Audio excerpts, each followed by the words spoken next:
Some of our seedlings are getting pretty large.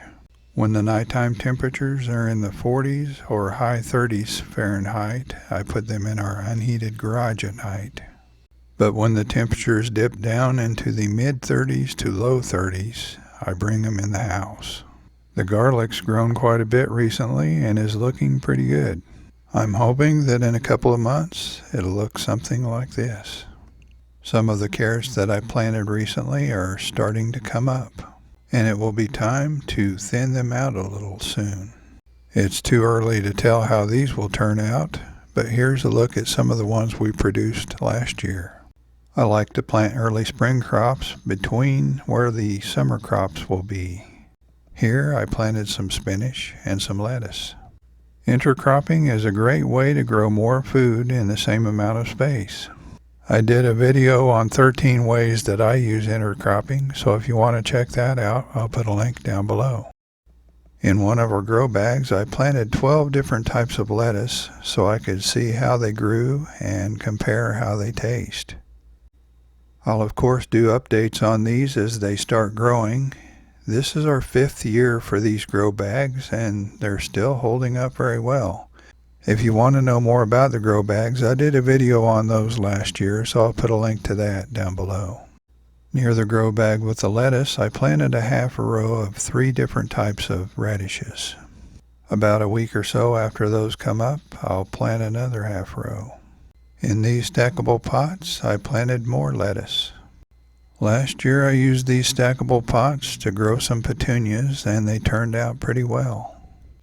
I also planted some with some rose moss and some ornamental peppers, and those turned out pretty well too.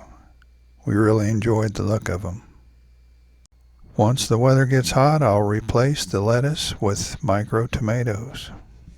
Even though things like these blackberries are starting to leaf out, we had lots of snow in the state yesterday.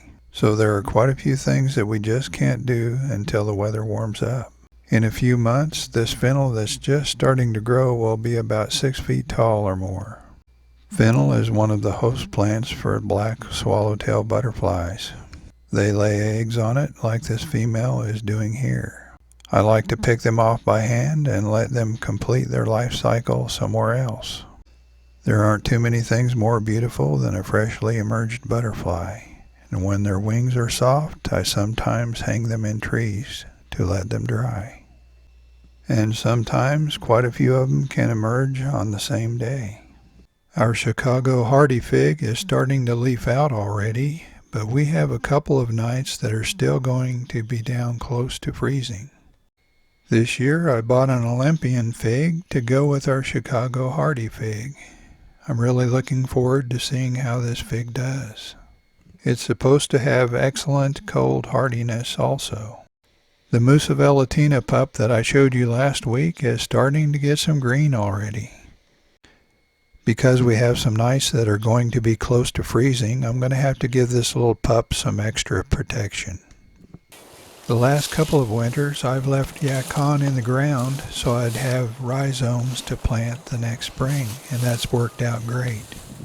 But this year, since we got to 17 below zero, I wasn't sure if they survived or not, so I wanted to dig them up and see what we had.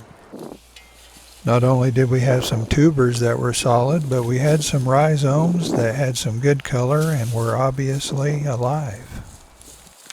I wanted to see what the tubers looked like inside, so I decided to break open a couple of the really small ones. I was surprised to see that they were crisp and solid inside. I went ahead and washed off some of the better looking rhizomes, and they had pretty good color, and one of them was actually starting to sprout. Here's a closer look at the one that was starting to sprout. Part of it looked really good, and the other part was actually starting to rot. So I just cut away the bad part and replanted the good part. I planted some of the rhizomes in the original location, and then I put a couple in pots. One of the ones in the ground is already starting to sprout, and so is one of the ones in the pot. Since we have cold weather coming, I went ahead and covered them both up. This time of year is a great time to divide perennials. The temperatures are cooler and it's raining more often, which makes it less stressful on the plants. I start by removing as much soil as possible with a garden hose, but some soils might require some pre-soaking in the bottom of a bucket. Sometimes it's as easy as pulling the plants apart. Other times, cutting through some of the roots with some pruners helps a lot. Once I'm done dividing the plant, I usually take a couple of the best divisions and plant them back in the original location. By doing that, it won't look that much different than it did the year before. After I'm finished, I usually end up with a decent number of plants to pot up and share with family or friends. If you sell things at the farmer's market, it's a great way to get plants for that also.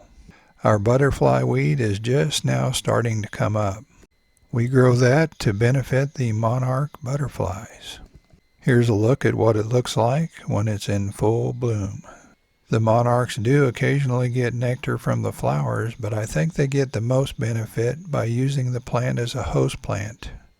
The caterpillars really like to eat it. The monarchs also use common milkweed as a host plant, and we have some of that coming up over by our peach tree.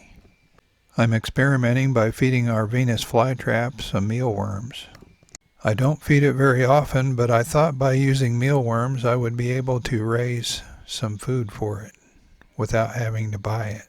I fed it a couple of days ago, and right now the trap is still closed. I even tried feeding one to our sundew plant. Even though it did start folding around it, I think this meal is just too big for it. Here's a look at our no-dig potatoes. Some of them are starting to stick up through the leaves and straw that I put over them. And after watching the latest weather forecast, it doesn't look good. They're forecasting freezing temperatures a couple of nights, and one night they're predicting a hard freeze. I'm going to throw some more straw over these potatoes. I'm going to throw a tarp over the grow bag with the lettuce. And I'm even going to put a floating row cover over the carrot seedlings. On the really cold nights, all of the pepper, tomato, and eggplant seedlings will be coming indoors. For the bananas, I put a container over the Musa velutina, then I piled a lot of straw on top of that.